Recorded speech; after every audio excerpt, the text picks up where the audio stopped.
Level 1, 2, 3 and 4 controls are all about preventing an accident occurring. Level 5 controls are fundamentally different. A level 5 control is about using an incident to prevent it happening again. So level 5 controls are about understanding what incidents within the workplace are fatigue related and to use that information in order to prevent them reoccurring. So there's a couple of things that are important to understand when we're talking about level 5 controls. And the first is that they are about identifying whether an accident is fatigue related. And while that may sound on the surface a relatively simple thing to answer, it's actually not. Many organisations struggle to determine whether an accident is fatigue related or not. Many regulatory agencies suffer from the same problem. For example, in a number of states in Australia, an accident can only be fatigue related if the driver reports falling asleep at the time of the accident. That means if the driver dies in the accident, it can't by definition be a fatigue related accident. Similarly, in a number of states in Australia, for an accident to be considered fatigue related, it must happen more than 200 kilometres from the GPO of the capital city. I won't go into the historical reasons for this, but just suffice it to say that because accidents that are fatigue related typically occur on long country roads a long way from the capital city, people have used that to define whether an accident is fatigue related, and as a consequence they reach some somewhat illogical conclusions. So, as it stands in several states in Australia, if an accident is within 100 or 200 kilometres of the GPO, it can't be fatigue related either. There's a number of things that an organisation can do to determine the likelihood that an accident is fatigue related. And again, the levels of control that we've outlined in this model provide a systematic manner for you to go through the event and try to understand whether the event is potentially fatigue related or not. There are two logical conditions that must hold if we want to consider an accident as fatigue related. The first is that there must be level 1, 2 or 3 evidence of an increased likelihood of fatigue. That is, if you look at an incident and you look at the investigation of the incident, what was the sleep opportunity? That is, what was the level 1 data provided as to whether the individual had been provided an adequate opportunity. In general, we would suggest that you would need approximately a week or 2 of data prior to the accident on the shifts that that individual had worked. An analysis of the level 1 data will determine whether the individual was given an adequate opportunity to rest and recover, but it won't tell you whether the individual actually got sufficient sleep. The next level of the analysis would be to try and understand what the sleep-wake behaviour in that individual was in the 2 or 3 days immediately preceding the accident. Now, depending on the seriousness of the accident and the forensic availability of evidence, it may be simple or complicated to do that. In many cases, an individual may choose not to answer the questions about that because they may reserve the right to not self-incriminate. But where the accidents are significant, and particularly where there's been a fatality involved, then organisations will often spend considerable time establishing the facts at level 2. I've been involved in a number of court cases recently where the state has spent upwards of $1 million checking somebody's mobile phone records, their credit card receipts, the video recordings on the road to establish where and when they were driving and when they were at home. Once your friends realise that they could be called into court to give evidence on what time you guys left the pub, and that there will be video evidence of you going in and out of the pub, and that the perjury is a criminal offence, all of a sudden proving that you were actually in bed asleep becomes a little bit more difficult than many people would imagine. Increasingly in court cases, the forensic examination of evidence is focusing on whether that individual was likely to have obtained sleep and what evidence there is that the individual actually obtained sleep in the days prior to the accident. All of those factors at level 1, 2 and 3 go to determining the likelihood of fatigue. So if we look at the level 3 evidence, Was there symptoms or signs of fatigue? Often in a trucking accident, you will see somebody say, I was driving behind that car before the accident and they were wandering all over the road. They veered to the right, they veered to the left. In many cases, there are behavioural indicators that are consistent with the individual being fatigued. People will often comment that the person looked like death warmed up on that day, or they came in and they looked really doughy, or whatever the expression might be. But a systematic examination of level 1, 2 and 3 data should enable you to make a reasonable conclusion as to the likelihood that the individual was or was not fatigued.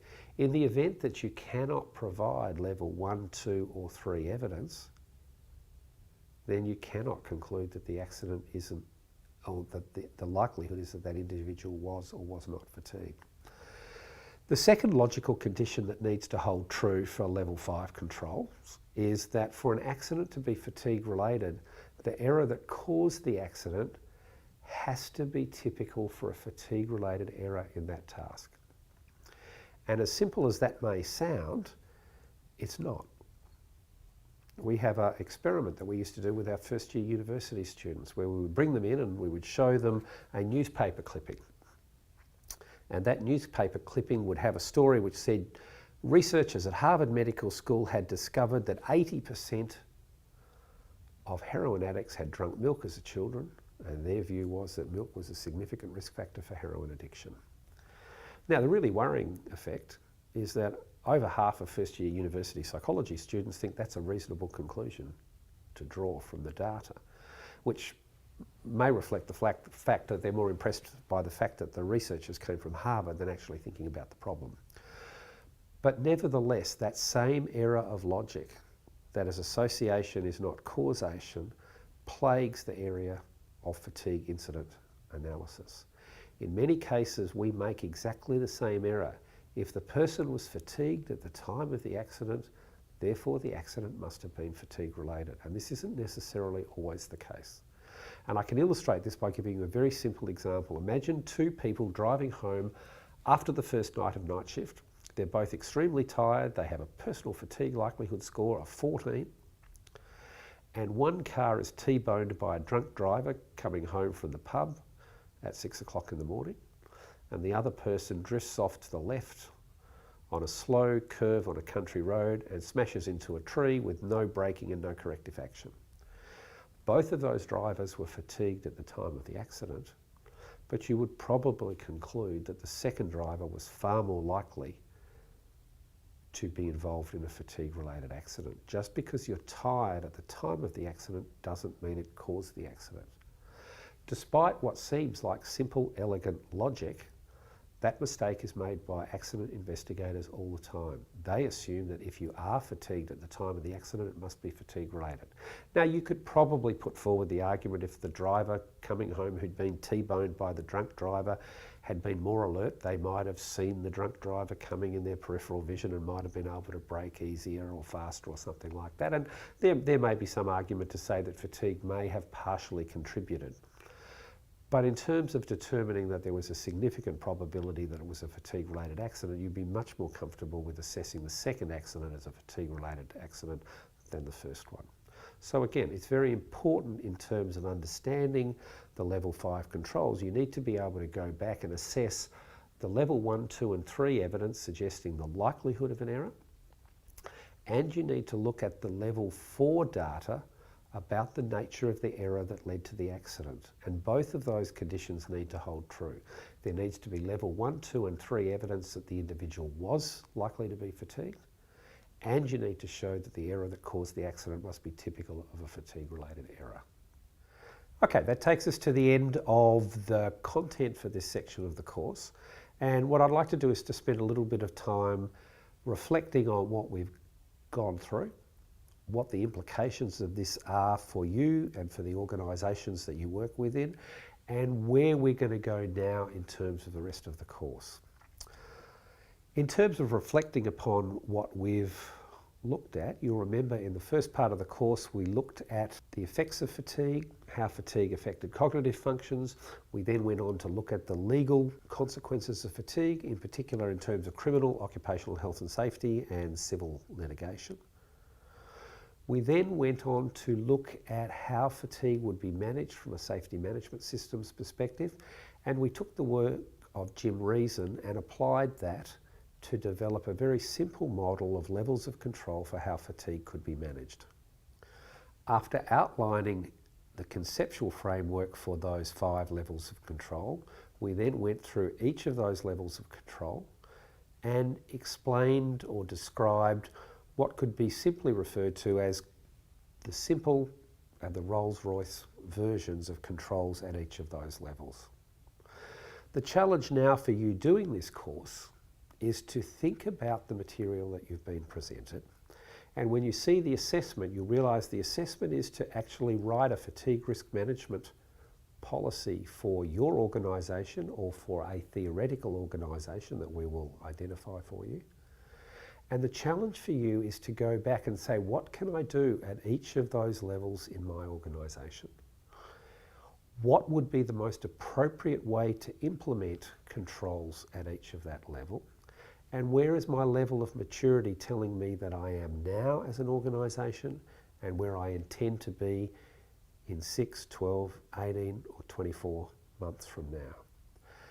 The major part of the assessment will require you to write a fatigue management policy for either yours or a theoretical organisation. And the second part of the assessment exercise will get you to review and make recommendations on 2 of your colleagues' fatigue risk management systems. So the important point will be to reflect on both what are the tools and techniques that we have provided for you, but also to think about what are the strengths and limitations of each of those controls and the developmental trajectory that the organisation that you work for is on, or that the individuals that you are assessing their FRMS are on. There are no right answers to this question. The best FRMS will be one that takes the organisation as far as it can possibly go in the short term and then provides a clear, straightforward agenda for where it needs to go in the next 6, 12, 18 or 24 months, and provides clear milestones on how you will know that you are proceeding according to the plan. Similarly, when you're reviewing somebody's program, you will need to think about where it is they're coming from. Have they clearly identified the strengths and weaknesses of the organisation and the most appropriate ways of implementing controls at each of these levels? Enjoy the rest of the exercises in this program. There will be some short answer questions. There will be a more formal assessment whereby you write the FRMS and assess other people's FRMS. We will also ensure that questions on the content will be asked and answers will be recorded, so that as you and others go through this course, you will be able to go back and read or look at or listen to the questions that other people have asked, seeking clarification around certain questions that arose at different points in the lecture content. Hopefully some of this has been interesting for you. We're always interested in some feedback on how the course can be improved, how the content can be made more relevant, and what we can do to better support you and your organisation in developing your fatigue risk management systems.